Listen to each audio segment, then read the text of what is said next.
ఒకానొకప్పుడు ఒక ఆశ్చర్యకరమైనటువంటి సందర్భం ఒకటి జరిగింది. జయ విజయులని శ్రీవైకుంఠంలో ఆ శ్రీ మహావిష్ణువు యొక్క పార్షదులు వాళ్ళు లోపలికి ఎవ్వరూ వెళ్లకుండా కాపు కాస్తుంటారు. ఒక్కొక్కసారి స్థానబలం చాలా విచిత్రమైనటువంటి అహంకారాన్ని తీసుకొస్తుంది. అహంకారం తీసుకురావడానికి ఒక కారణం ఉండాలనుకుంటే అంతకన్నా పొరపాటు ఇంకోటి లేదు. నాకు ఏమీ లేదండి అని అహంకరిస్తాడు. ఒకడు ఉందని అహంకరిస్తే నాకు ఏ గొడవ లేదండి. ప్రతివాడికి ఆఫీసులో చాలా పనులు ఉన్నాయనుకోండి, నాకు ఏ గొడవ లేదా, ఇదే ఎప్పటికి వెళ్ళిపోవచ్చు, నేను హాయిగా నాది తేలిక సీటని అహంకరిస్తాను.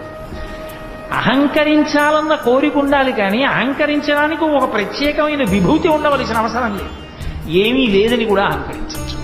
కాబట్టి ఆ అహంకారమే కొంప ముంచేస్తుంది. శ్రీ మహావిష్ణువు యొక్క ఏకాంతవాసాన్ని రక్షించే వాళ్ళం మేమే. మా అనుమతి